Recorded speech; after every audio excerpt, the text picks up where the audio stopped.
and mercy in our legacy. Then we want to pray for the believers that came. Allah bless us to get here safe and return safe. We can't forget the sick. We got a lot of people in our community that's sick, and the elders. And we want to thank and ask Allah to bless his son, Brother Deen Mohammed II, because this mission is astronomical. You're talking about a big one. But when you look at all of this that Imam left with him, you know Allah is going to protect that. Yes, sir. So we want to thank Allah for Brother Wharf and ask him to bless him even more. 30 seconds. Thank you.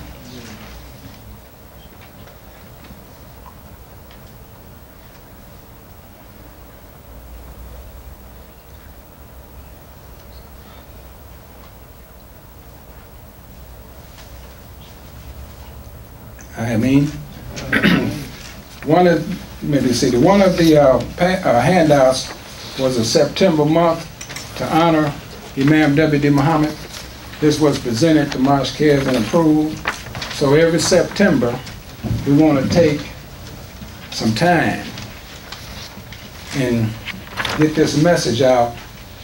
And one of the things that we like to talk about is, you know, everything that we've learned in our legacy, you know, we may not live to just really see the blessing that Allah really have in store for us. So right now, we work for our children and our grandchildren. And one of the things, if we can just look down the road and see our great-great-grandchildren talking about the Nation of Islam that started with Farad and produced Imam Muhammad, that legacy, and Brother Wharf taking on that initiatives, well, you know that's going to be a blessing. Yes, sir. So we got a lot of work to do. So when we look out the window now, you know, we got to recognize that Allah has blessed us. When we look out the window, there is a lot of work to be done. So this September month, we want you to, you know, have that. Also, I want to talk about this mess of concern, but we'll come back to that. And now I want to get to this Dawah overview. And I want to talk about a few things. And then we're going to bring up Brother Salim. I remember one time we was riding in Grand Rapids, and I was sitting in the back car, and the Imam was in the front on the passenger side, and Brother Noah was driving. And so I asked him, I said, Imam Muhammad, I said, now, you know, they just had this 9/11. Do you want us to stop the community dawah, you know, for a while? Because I think somewhere in California, somebody had pulled up some scarf off a sister, and, you know, it was several incidents. And the Imam turned around in that car, looked like he wasn't even in the car. He said, no.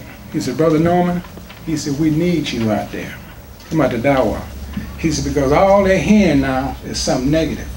He said, we need you to balance. So we had to keep that balance. We had to create that balance. So that's why we're out there. And I remember in starting this Dawah, before the Imam come, I was real sick. And I mean real sick. My wife got to worrying about me. Hair growed, you know, long, and beard and all that. I was in the bed. And Brother Taman, a brother I'll never forget this, came to my house and brought a bag of tapes by Imam Muhammad. And I started listening to one of them tapes every night. And I think maybe about 3 or 4 months. I'm talking about continuous. I still do that today. When I go to sleep, before I go to sleep, I put the tape of the Imam on. Me and my wife would get to talking, and sometimes she'd go to sleep while I'm talking. I'd be saying, boy, you know, I really got to step it up, you know, the conversation I'm having, she going to sleep. But I would put tape on of the Imam. I do that now. But it filled me up with so much spirit. I said, you know, listening at these tapes, I said, if the community would start hearing these tapes, the message of Imam Muhammad, I said, boy. So anyway, I got up from my bed, went and got me a haircut and shaved. So we started communicating. So if you look at this Dawah overview, it talks about this Dawah activities. This is how it started. I got with Imam Saifullah, and I called Muskegon. And so I talked with a sister there, and about starting the Dawah. And so she was, you know, she was ready for it. So she got, I think it was about 2 or 3 people. Now we're talking about over 15, 16 years ago. And so we started communicating. So the first Dawah we set up, they come to Grand Rapids. So we went out in the community for a couple hours. We took the newspaper and a few flyers, you know, that we had around the masjid. And we went out. So the next month, we set up a schedule. We said, look, let's do it like this. Every second Sunday of every month, let's start Dawah between city to city for a couple of hours. We meet at 11 o'clock. We didn't want to get into the first Sunday. We do it on the second Sunday. So what we did is we did that for a couple of months. So then by that time I got in touch with the Imam down in Kalamazoo. And so we got him on board. And then we got in touch with Ben Harbor. So we started, you know, we got 4 cities now. Now one of the things that we have always did is had respect for the Imams. I said, well, you know, the Imam is our leader. So we have to show respect for his representatives. So we communicate with the Imams and have him designate a Dawah coordinator so we can go out in the community that have his interests. We don't want the Dawah coordinator working against the Imam. So they started doing that. And so we got Ben Harbor, Lansing. I've come over and we talked with Imam Elam. He was the Imam in Lansing. So we got back to Grand Rapids, and the Imam came to Grand Rapids. He had heard about it through Elijah II. We had talked about it one time we come to Grand Rapids. I mean, Chicago. He said, Brother Norman, he said, tell me about this Dawah my brother was telling me about. Now, you know, we started sharing, I mean, you know, the spirit of it. Because I always loved Imam Mohammed. And I talked with him, and he told me and Noah, because Noah was a businessman. So that first meeting with Imam Mohammed, he asked would we direct Dawah for the whole community. Now, I don't know how you think, but I like the whole community. I mean, that wasn't the objective. But anyway, that's how it started. So at that point, we was getting ready to go into Detroit. So I asked him, I said, well, I know you got, you know, a representative going in Detroit, and I don't want to do anything that's going to interfere with what you're doing. He said, Brother Norman, and he told me, he said, the brother needs help too. That's all of us. That's what we're going to Detroit. Now, one of the things that we did is, what I noticed is that once we got this started, some of the masjids back then couldn't function because, you know, the roofs was bad, had problem with the plumbing, you know, the chairs, the floors, and bathrooms. I mean, it was terrible. And, you know, I said, well, you know, this is really something. But now, you know, as we going, I'm getting all of this inspiration. I learned out later where it was coming from, because what we was doing was not new, but it was just the spirit of it. You know, we doing it with the Imam because of the love and commitment. You know, when he say something, we just do it. There wasn't no question. We just did it. So what we decided to do, we already got these Dawah set up the second Sunday. I said, look, why don't we do this? The third Saturday of every month, let's set up this Muslim habitat down here at number 3. Y'all got this handout, this Dawah overview? Let's set up a Muslim habitat. Now, this was unique because it was like this. How many people in here have a skill? I mean a skill, plumbing.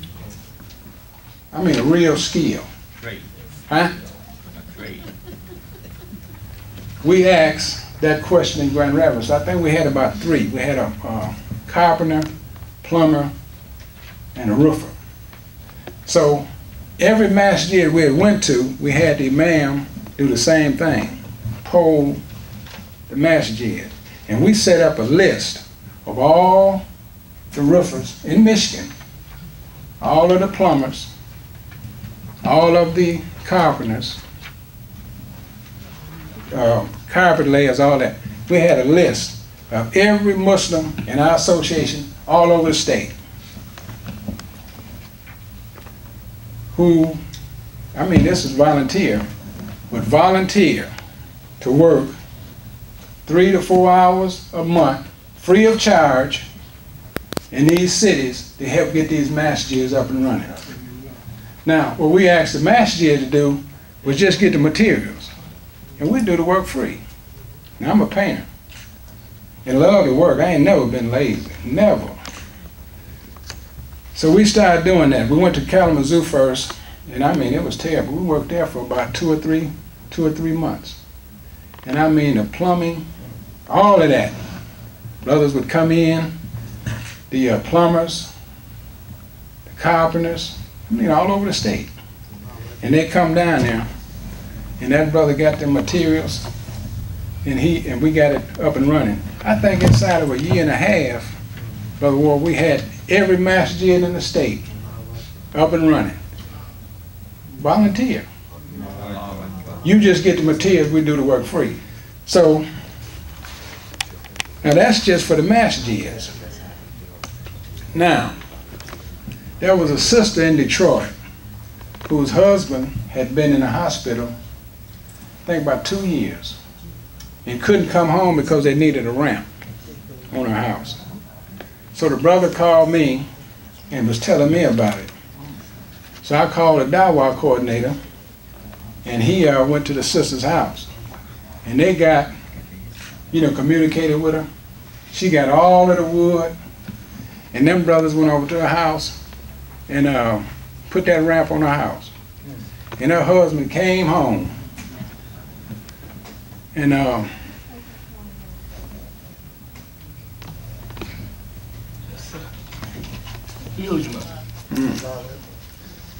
this brother was able to come home to see his wife.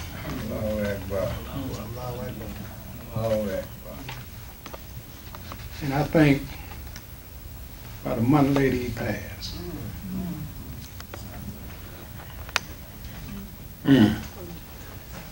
Think about that now. Yes, sir. I said, what about the ramp? So you want us to take the ramp down? She said, no, don't touch that. She said, I'll remember that the rest of my life. And people talk about the Dawah. You just don't know.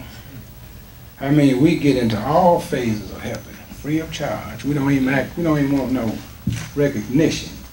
Do it because it's the right thing to do. So from that, we was getting ready to go to Washington, and my granddaughter's father had graduated from a college there. So I called the Imam up there. He said, oh, you coming to Washington? I said, yeah. He said, well, good. He said, you'll be able to come and do a presentation. We get out in the community, So I told my wife, she said, look, you ain't going to Washington to work now. I said, well, okay. So we got to Washington, and that Friday, and we were right out in the community. She said, well, I'm telling you. But what was so beautiful about that is we got back, this after Juma, and nobody had left. So he asked me would I do a presentation, and I told him, yeah. And so I talked about this Muslim habitat. And Allah just moved me with the Spirit to do that. I moved more with that now than ever before. And we talked about it. And just about 3/4 of the people in the audience had skills and made a commitment to help the Imam with any problems. This Imam Sharif that they had at the masjid. I get kind of excited. And especially when I get talking about the Imam. Was that this year? No, this was Last year? about 3 years ago. I was at the master